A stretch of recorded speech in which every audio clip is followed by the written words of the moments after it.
The Summit within.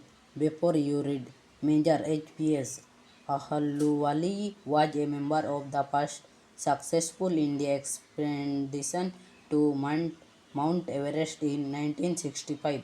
How did he feel when he stood on the highest point in the world? Let us hear his story in the world. Climbing the summit and then the more difficult test of climbing the summit within.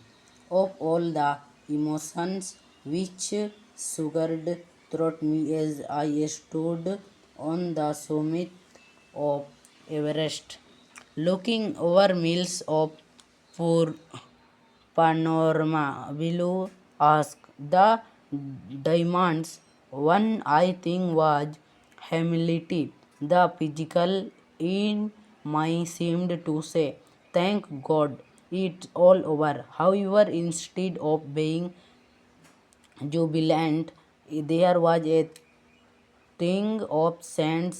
Was it because I had already done the ultimate in climbing and there would be nothing higher to climb and all roads hereafter would lead down? By climbing the summit of Everest, you are overwhelmed by a deep sense of joy and thankfulness. It is a joy which lasted a lifetime. The experience changes you completely. The man who has been to the mountain is never the same again.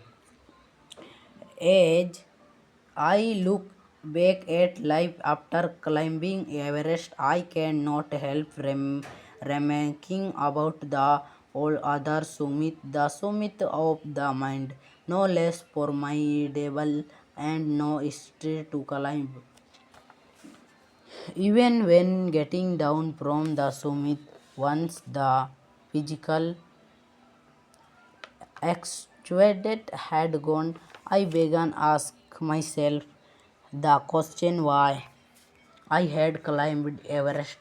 Why did the act of reaching the summit have such a hold on my imagination?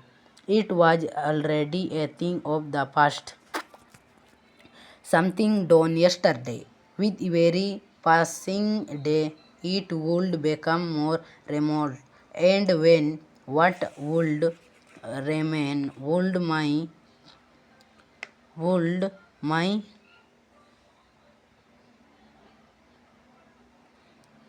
memorials fade slowly away.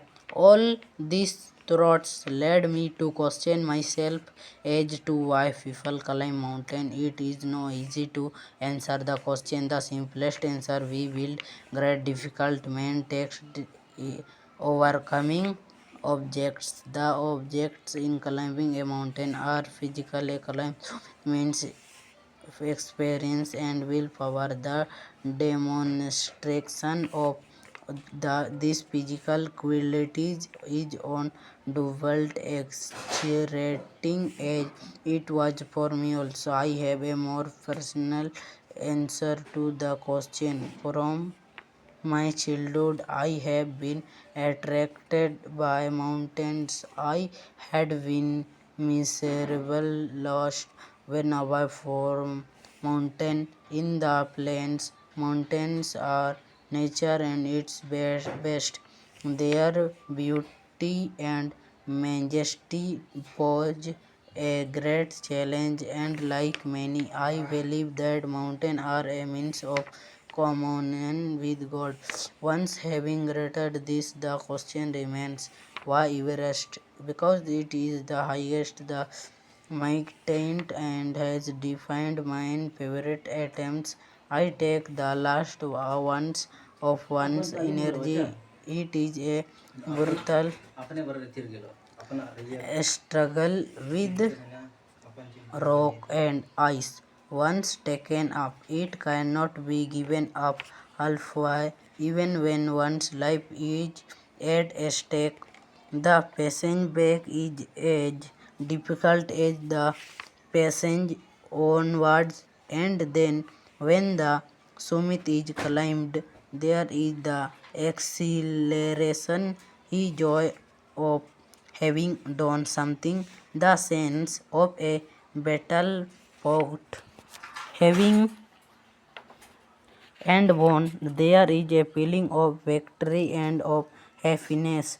Glimpsing a peak in the distance, I get transported to another world. I experience a change within myself which can only be called myself.